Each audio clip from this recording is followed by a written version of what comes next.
Halo iFriends, welcome back to iNext Podcast Season 3.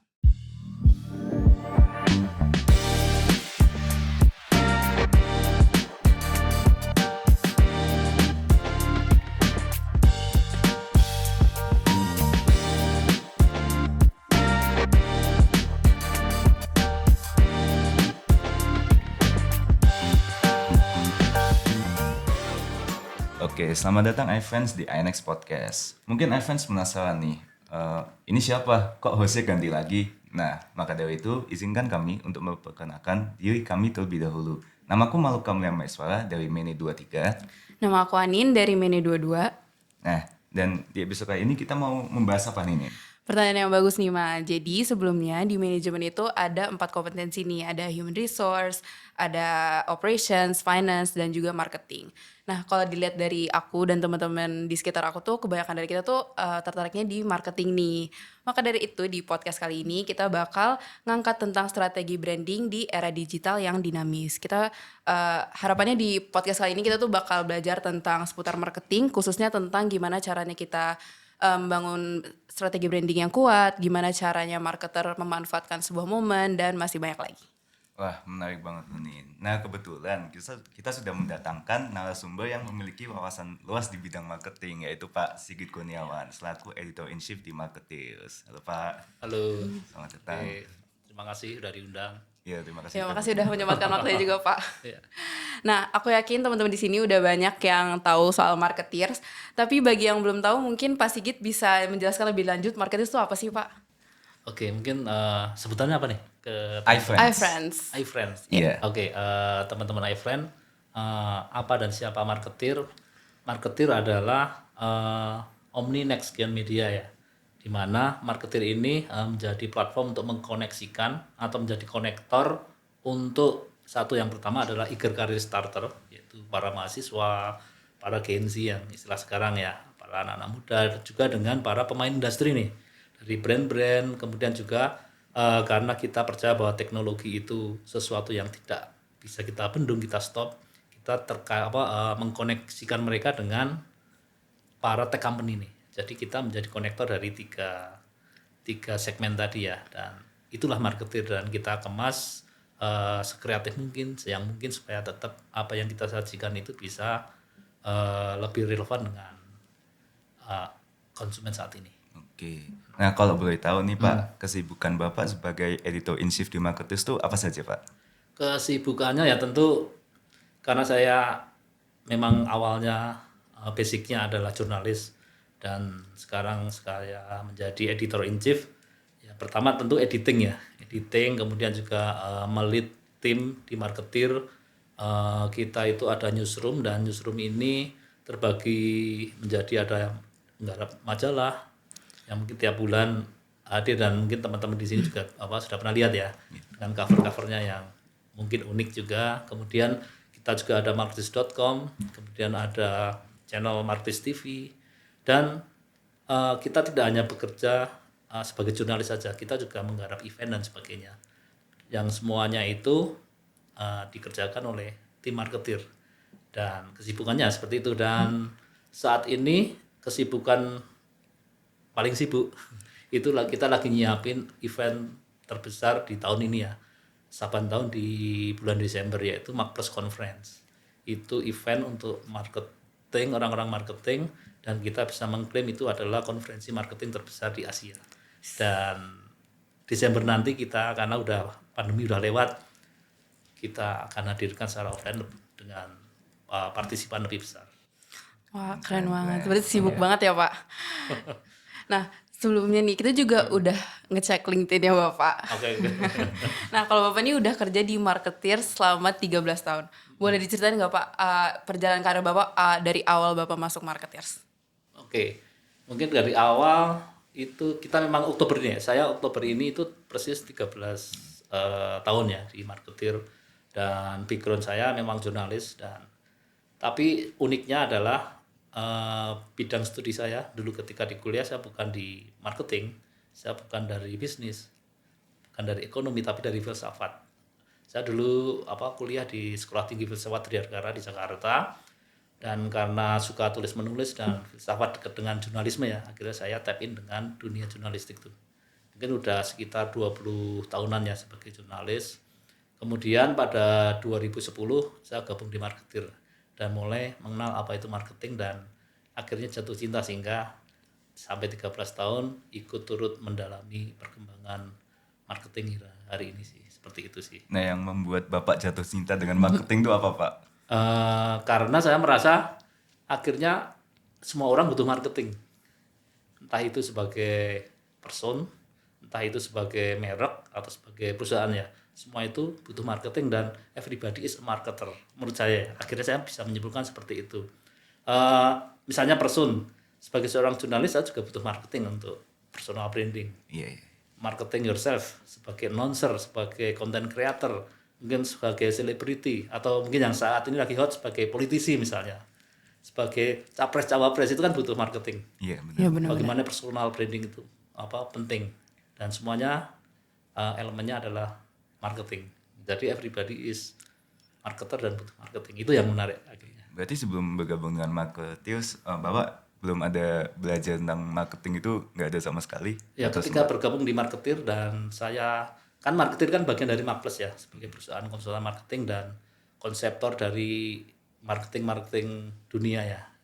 Di sana ada Pak Irmawan, guru marketing kita, kemudian ada Iwan Setiawan, kemudian yang menulis buku juga yang marketing ya, dan itu di tingkat dunia ada marketing 3.0, 4.0, 5.0 dan Desember nanti akan hadir 6.0. Jadi saya belajar marketing dari sana dan tidak sekedar teori tapi di Markles di Marketeer kita diajari langsung prakteknya. Nanti saya akan cerita di pertanyaan selanjutnya. Nah, berarti kan Bapak bisa dibilang merupakan seseorang yang sudah cukup lama mendalami dunia marketing. Nah, definisi marketing menurut Bapak itu apa sih, Pak? Ya mungkin bisa dirangkum yang tadi juga ya, bahwa akhirnya kan everybody itu as marketer ya, dan marketing itu dibutuhkan oleh semua orang, semua pihak. Kalau secara teori ya, secara teori kan kalau Pak Hermawan bilang marketing itu kan adalah konsep strategis untuk menumbuhkan kepuasan yang sustainable atau keberlanjutan, dan itu mencakup customer, mencakup people dan juga shareholder. Tapi pada akhirnya ya tadi marketing itu ya sesuatu yang sangat dinamis karena setiap orang, setiap perusahaan, setiap brand itu membutuhkan itu supaya ia dikenal, ia diterima, ia bisa mendeliver apa yang namanya produk, ia bisa menyampaikan apa layanannya ke customer sesuai dengan kebutuhan dan preferensi mereka. Dan ya marketing di situ. Setiap hari kita selalu bergelut dengan apa namanya marketing sebenarnya. Sadar atau tidak sadar. Berarti sebuah brand itu bukan hanya untuk perusahaan, tapi misal kita sebagai individu juga bisa menjadi sebuah brand yang bisa dimarketingkan. Betul sekali.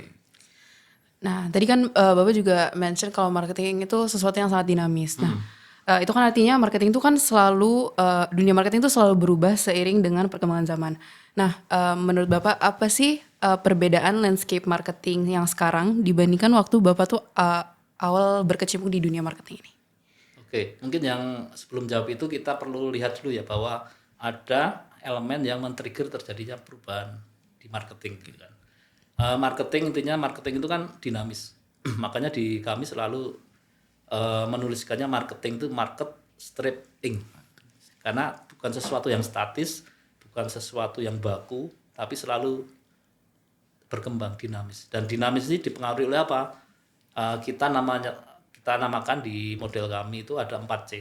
C pertama itu change, perubahan. Jadi marketing dinamis ya marketing yang harus step in dengan perubahan tadi.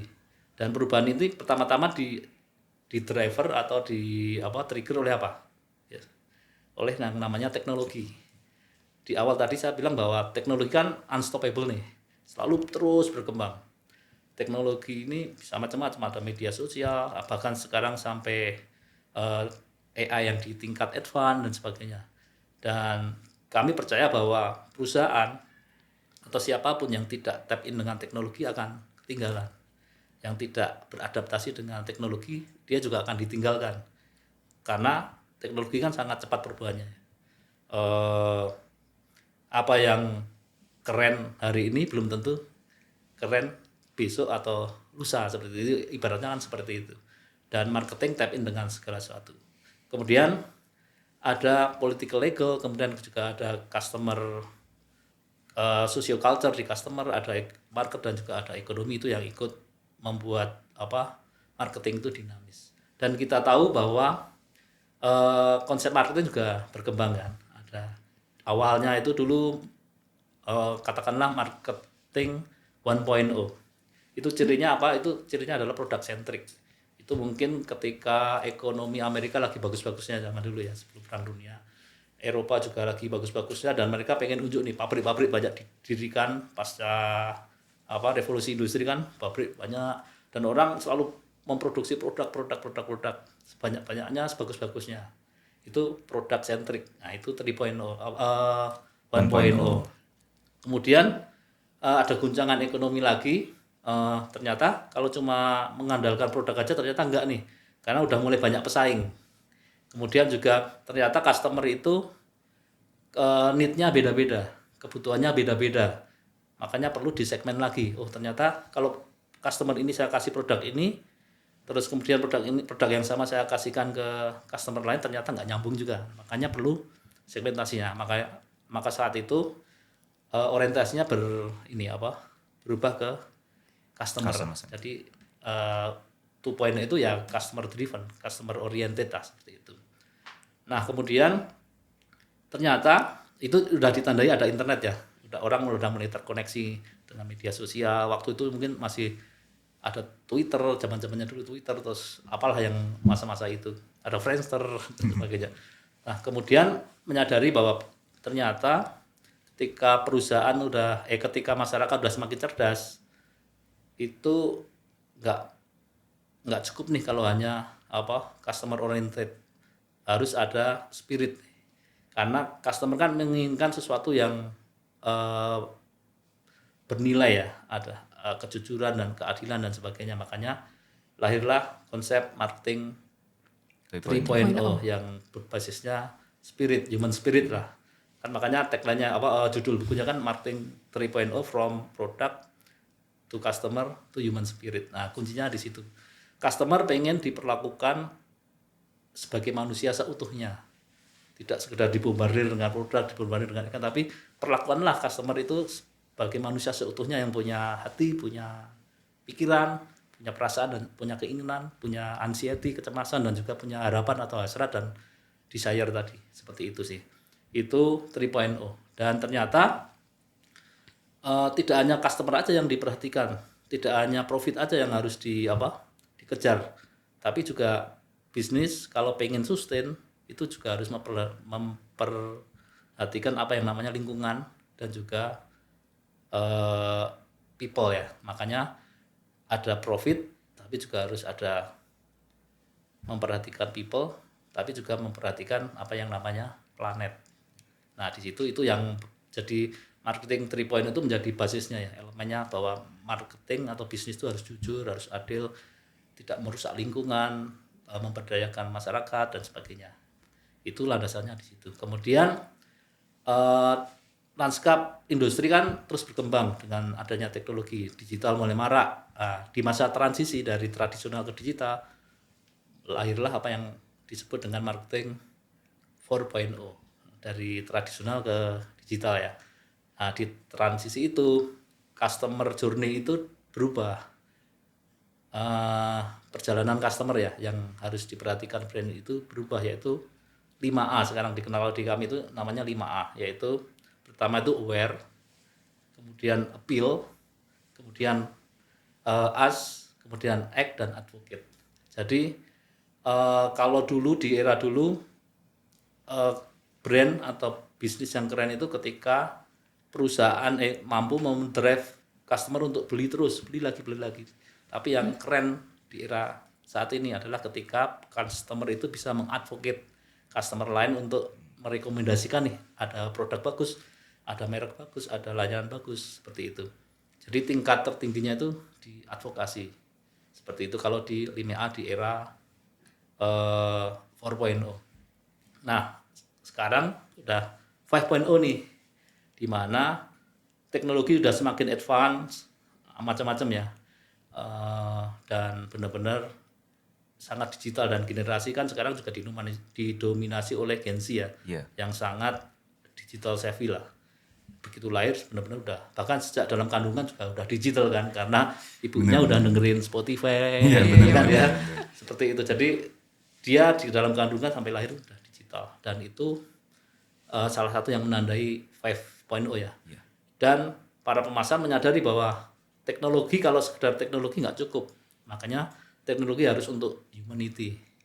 Jadi digital marketing penting, tapi kalau digital marketing yang mengandalkan teknologi tadi tidak disertai dengan humanity, akan rusak gitu, akan bahaya seperti itu. Makanya bukunya Marketing 5.0, Teknologi for Humanity, itu sih. Kemudian Desember nanti akan terbit Marketing 6.0 yang ditulis oleh Pak Irmawan, publisher kami, founder kami, dengan Philip Kotler. Tahu ya Philip Kotler pasti ya. Kemudian juga dengan Iwan Setiawan, CEO Marketer. Nah, itu akan bicara tentang bahwa masa depan itu imersif. Ini sebenarnya lebih ke apa? Karena ada teknologi yang lebih imersif ya. Ada AI, kemudian ada metaverse, seperti itu. Dan ini menjadi sebenarnya multi channel yang lebih advance seperti itu. Itu gambarannya ya. Jadi sekarang tuh marketing itu bukan cuma tentang gimana caranya kita nge-attract customer ke kita, tapi kita juga harus mikirin tentang planet dan juga human in general ya. Iya, karena itu nggak sama sekali nggak bisa dipisahkan.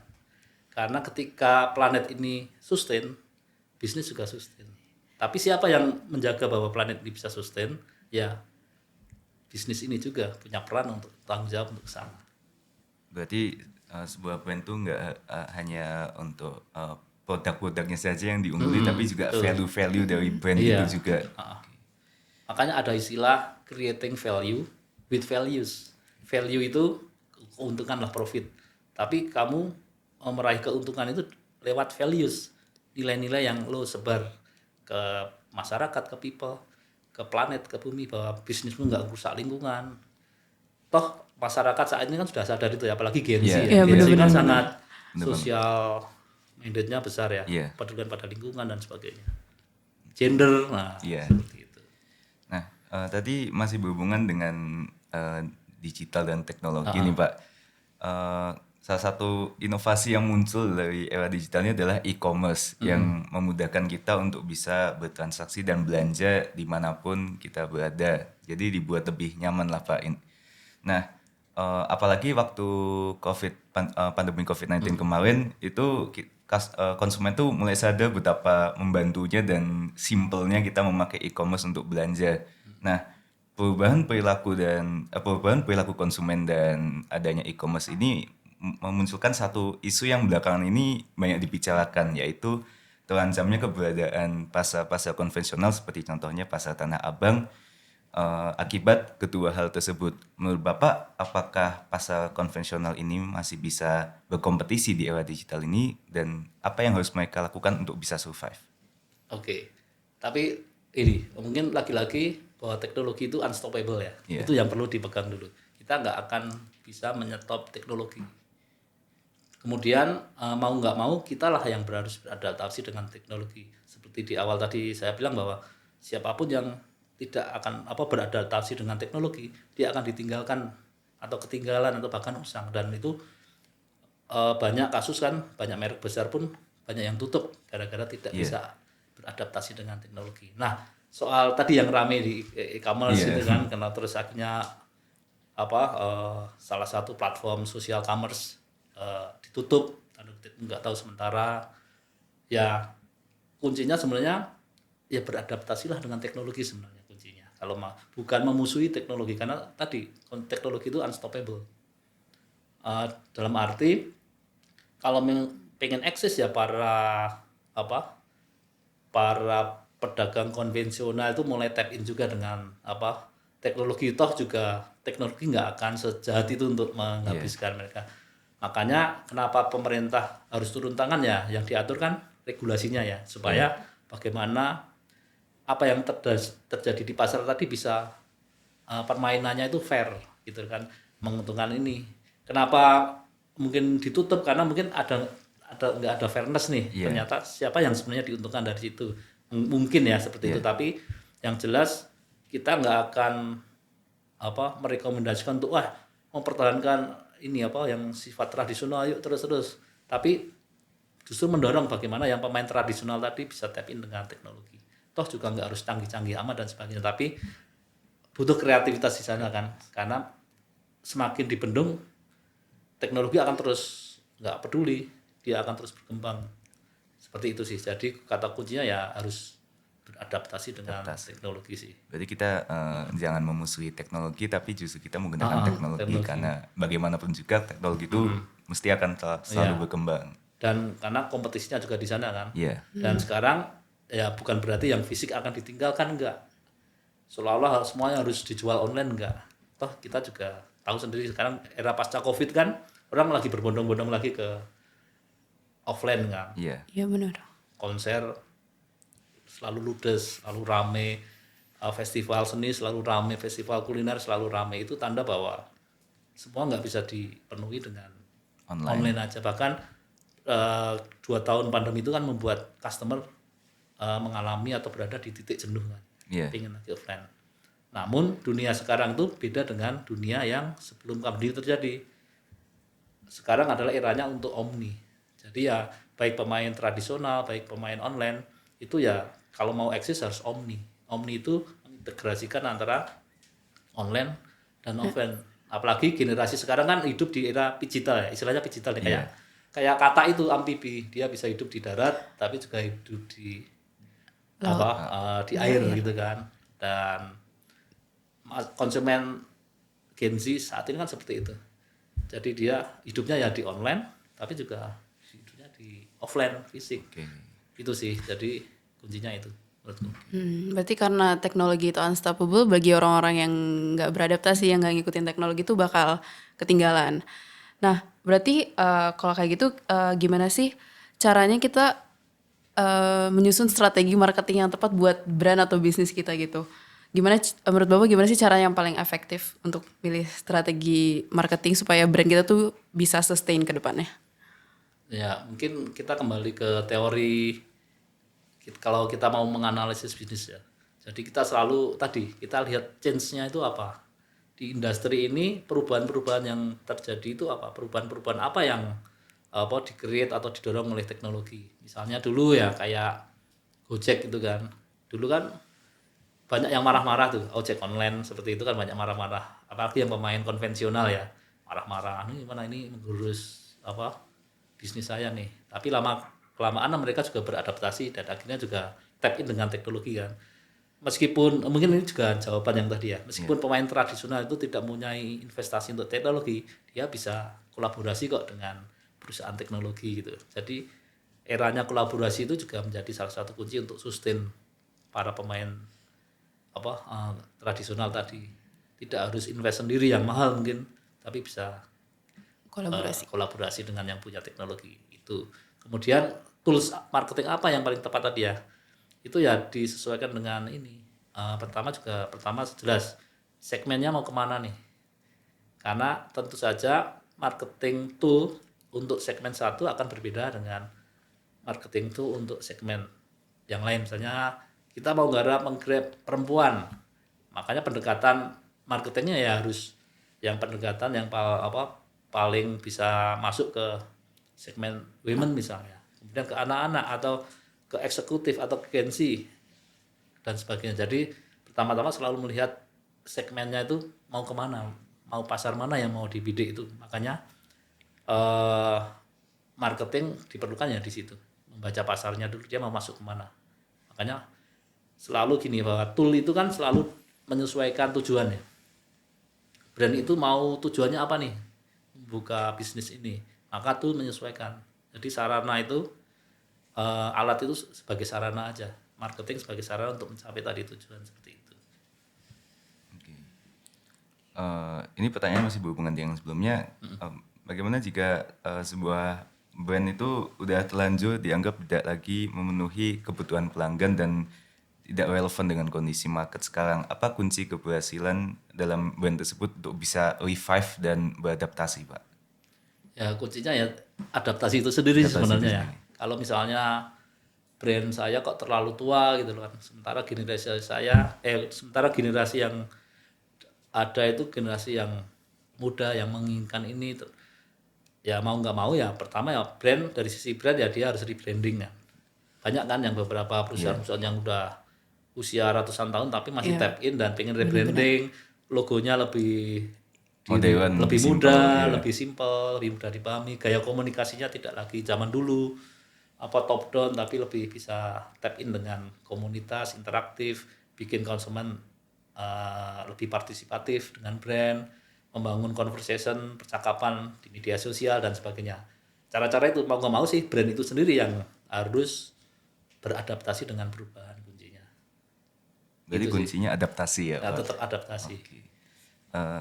Terus saya pernah membaca di salah satu artikel Bapak bahwa Apple itu mengubah strategi pemasarannya dari product centric ke customer centric ya, Pak.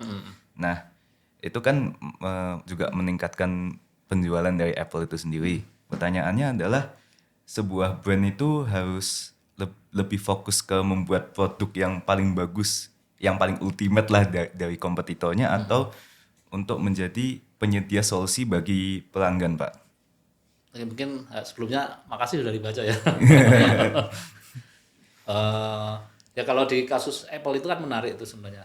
Itu contoh yang menarik ya, brand besar, brand dunia yang dulu pernah melakukan kesalahan nih karena komunikasi marketingnya nggak nyambung. Ya mungkin karena waktu itu memang eranya 1.0 ya, 1.0. di mana sangat produk centric. Apple membanggakan produknya, produk yang terbaik. Bahkan sampai komunikasinya kan dia beriklan di New York Times ya kalau nggak salah. Iya, New York New York Times 8 halaman dan isinya cuma foto-foto produk sama spesifikasi. Mereka membanggakan itu seolah-olah customer-nya juga tahu. Padahal kita tahu sendiri juga sampai sekarang pun kalau kita ditawari produk spesifikasi juga bingung kan. Yang penting angkanya gede gitu ya, Pak. Seperti apa itu dan bahasanya itu nggak nyambung. Iya. Karena terlalu teknis sampai ada olok-olokan bahwa hanya ilmuwan NASA yang bisa membaca maksud dari iklan dari Apple itu waktu itu ya. Terus akhirnya ketika Steve Jobs bekerja atau nimbrung di Pixar ya yang animasi itu dia mulai nyadar bahwa ternyata komunikasi selama itu salah, terlalu product centric. Makanya dia mulai sadar bahwa perlu nih diubah strategi komunikasinya lewat storytelling, bahwa kita harus orientasinya ke customer paham nggak dengan komunikasi kita gitu loh. Jangan-jangan tidak paham karena kita gitu, seolah-olah menganggap customer itu tahu apa maksud dari kepala kita seperti itu. Makanya akhirnya berubah ke customer oriented kan. Komunikasinya menjadi lebih simple dan cara paling mudah untuk menarik perhatian dari customer kan pakai metode atau pendekatan bercerita, yaitu storytelling seperti itu. Makanya akhirnya customer lebih kena dan mulai penjualan mulai banyak dan sebagainya. Komunikasinya simple tapi menarik, membuat tanda tanya, membuat orang ingin tahu sebenarnya apa dan itu ada ceritanya. Oke. Nah itu mungkin salah satu cara ya bagaimana kita tetap bisa relevan dengan kebutuhan pasar saat ini. Iya. Berarti bukan masalah mending mana tapi marketing 1.0 dan 2.0 product centric dan customer centric itu berkaitan gitu ya, Pak. Ya produk tetap harus bagus ya, tetap Iya, ya. tetap harus bagus. Cuma bagaimana itu produk yang bagus ini bisa diterima Iya. oleh segmen yang dituju. Berarti penyampaiannya tuh mungkin lebih ke bagaimana produk ini bisa membuat impact ke customer-nya gitu. Iya, bisa mudah dipahami, mudah dipahami. Oh ini produk gue banget. Nah untuk sampai gue banget ini kan butuh strategi komunikasi yang pas ya. Jangan sampai produk yang bagus tapi nggak laku. Nah itu sayang sekali. Kalau sekarang storytelling kalau yang kebanyakan aku lihat sih dia ngehubungin sama lifestyle gitu ya. Jadi supaya customer itu bisa relate sama penggunaan produk itu di kehidupan sehari-hari. Kayak apple kuning keren gitu. Nah, ya kan sekarang banyak copywriting yang menarik ya, Iya. yang lebih mengena, ada unsur jenakanya, tapi kena itu Nah, yang iya. Nah, kalau misalnya kita kembali ke pertanyaan sebelum-sebelumnya itu, kan banyak orang nih ngelihat pandemi COVID-19 tuh sebagai situasi yang merugikan gitu. Nah, tapi kan selama masa pandemi itu kan orang-orang tuh jadi lebih sering bersosial media kan karena interaksi sosial secara langsungnya juga lagi dibatasin. Nah, eh, Bapak tuh setuju nggak sih kalau misalnya momen seperti ini tuh bisa menjadi peluang besar bagi digital marketing, kayak gimana sih caranya profesional di bidang marketing tuh memanfaatkan momen yang kayak gini? Iya, pasti setuju ya. Dan banyak orang juga sepakat bahwa pandemi 2 tahun kemarin kan menjadi momentum kan. Iya. Momentum bahwa ternyata kita selama ini kok melupakan ada teknologi nih yang bisa memberi solusi di mana ketika kita berada dalam situasi serba terbatas kan.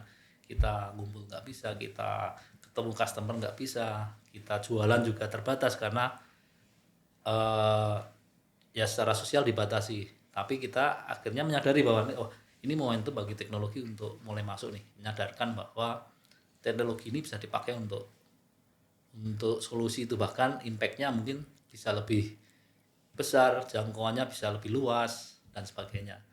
Dan namun perlu diingat bahwa digital marketing itu bukan berarti yang fundamental marketing tadi atau yang sudah-sudah marketing yang sudah-sudah itu ditinggalkan, enggak. Digital marketing itu bukan sekedar dia hadir di medsos, dia punya website, dia punya apa komunitas forum online dan sebagainya, bukan seperti itu. Perlu tahu fundamental marketingnya karena itu yang nggak akan berubah kan. Dia harus punya positioning, dia harus punya diferensiasi, brand itu juga harus punya brandnya sendiri atau istilahnya PDB ya. Iya. Kalau mau sustain dan itu ya harus ada PDB. Dan digital kan lebih soal perangkat ya atau platformnya seperti itu, tapi inti marketingnya tetap seperti itu.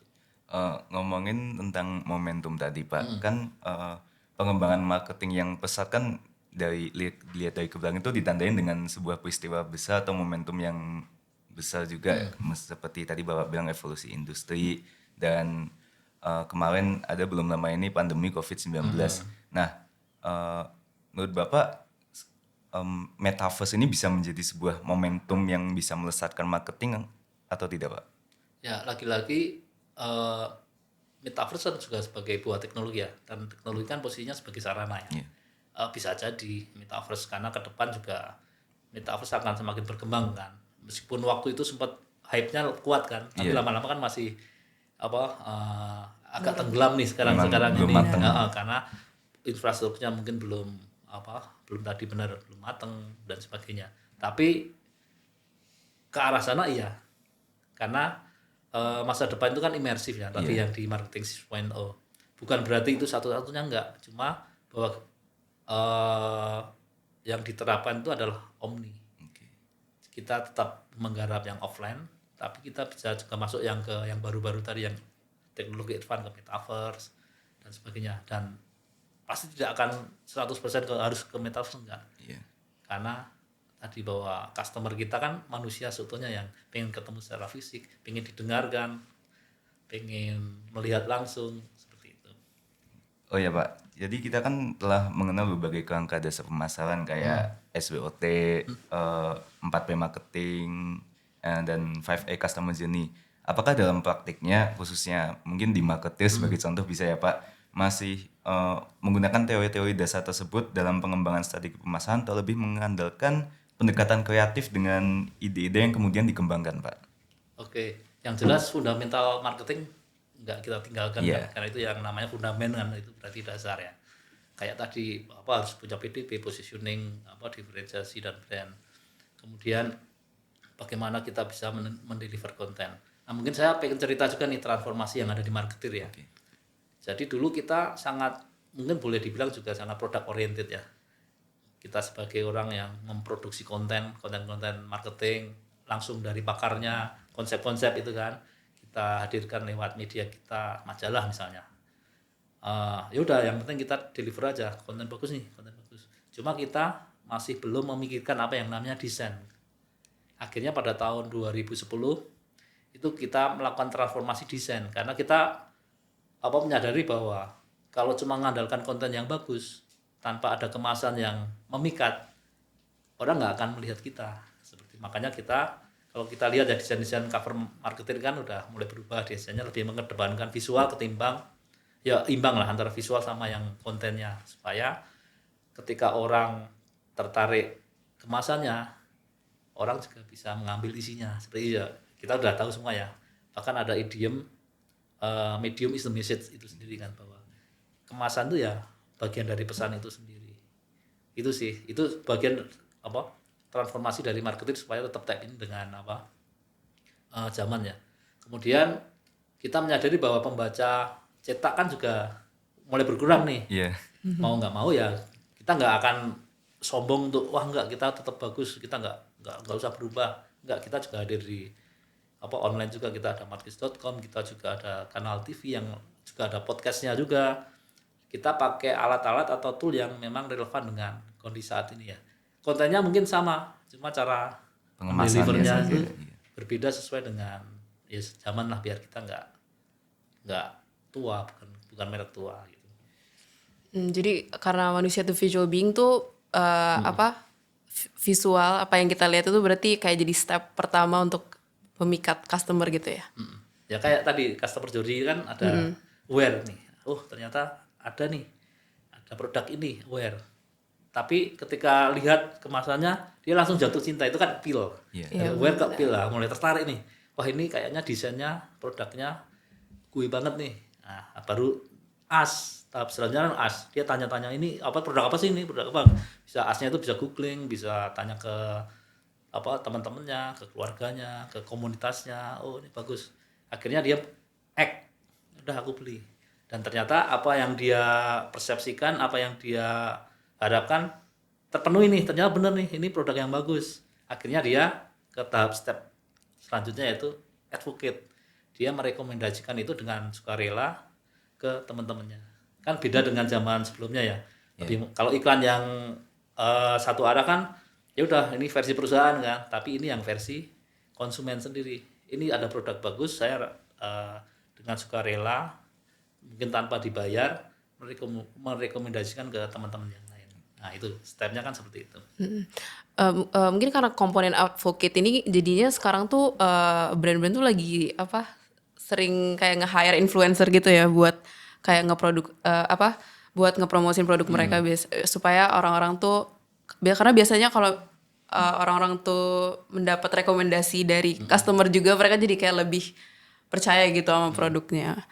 Ya, tapi hati-hati dengan influencer ya. Karena kan influencer kan juga masih bawa suara dari brand itu sendiri ya. Memang tugasnya seperti itu, tapi ingat bahwa masyarakat konsumen saat ini udah semakin cerdas kan. Dia tidak akan mudah percaya ketika orang mempromosikan tapi orang itu bagian dari perusahaan itu ya. Dia lebih senang tanya. Dia senang ketika mungkin Mas Maloka mau beli gadget nih. Pasti akan entah lihat reviewnya dulu, ratingnya dulu kan. Nah, itu kan sebenarnya advokasi kan di situ kan. Oh, ini reviewnya bagus nih, layak, awet. Nah, ketimbang mendengarkan iklan atau yang tadi influencer yang tergantung influencernya juga sih. Ini influencernya mah kayaknya nggak pakai juga, kadang kan gitu kan. Jadi yang otentik lah. Benar-benar. Ada pertanyaan lagi? Kalau dari aku sih udah cukup banyak wawasan yang didapat, insightful banget ini dari Pak Sigit ini. Iya, nah aku juga dapat banyak banget insight dari Pak Sigit. Aku jadi belajar banyak tentang digital marketing. Oh ya, aku juga mau nanya nih Pak, gimana sih proyeksi perkembangan dalam dunia marketing ke depannya? Karena itu tadi udah ditanyain ya? Udah. Maaf. Oh ya, jadi aku udah belajar banyak banget tentang digital marketing dari Pak Sigit. Bahkan aku juga udah belajar proyeksi marketing ke depannya, belajar tentang advocate, pentingnya advocate itu, dan juga kita harus mentingin human dan juga planet, karena sekarang tuh sustainability itu kan kayak topik yang lagi hot banget nih. Nah, mungkin sebelum kita nutup podcast ini, mungkin Bapak ada pesan dan kesan bagi iFriends yang iFriends yang nonton podcast ini? Ya paling yang ini di akhir ya berarti ya. Iya. Di akhir saya akan kembali ke awal tadi bahwa mulailah mencintai marketing ya.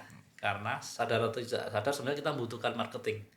Baik itu untuk diri sendiri, sebagai mahasiswa, sebagai dosen, sebagai konten kreator mungkin, sebagai podcaster, YouTuber, sebagai politisi, capres, cawapres dan sebagainya, atau sebagai jurnalis, everybody lah. Dan apakah itu juga untuk merek, apakah itu perusahaan, itu butuh marketing.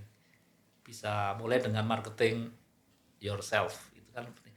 Basicnya sama, harus ada posisi yang saya memposisikan diri sebagai apa sih, saya yang membedakan saya, diferensiasi saya dibanding teman-teman itu apa sih, itu kan perlu dibangun ya, dan itu perlu dikomunikasikan lewat brand kita, nama kita dan sebagainya itu. Dan terakhir ya everybody is marketer. Oke. Terima kasih Pak Sigit Kurniawan sudah membagikan Makasih, Pak. ilmunya, ini sangat insightful ini. Aku belajar banyak loh Nin. Iya, Kamu belajar banyak nggak Nin? belajar banget. Belajar banyak banget. Apa tuh? Iya. Bercanda.